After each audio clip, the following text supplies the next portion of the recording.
Yes, it seems that any more vitamins are gigantic, and I don't have a problem swallowing them, but I don't feel very good for a fair amount of time after taking them, and I was wondering if you could recommend a brand that maybe is smaller like they used to be, or if there's any such thing as a certain way to take them.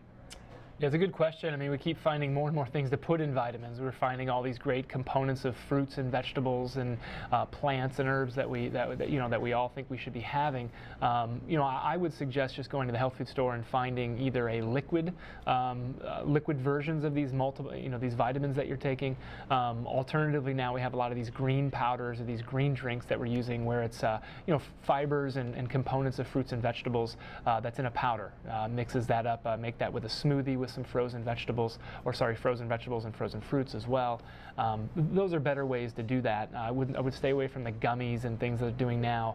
Typically much lower doses of the vitamins that you need and lots of sugar. So I would go for liquid versions of those, or maybe some of the powders.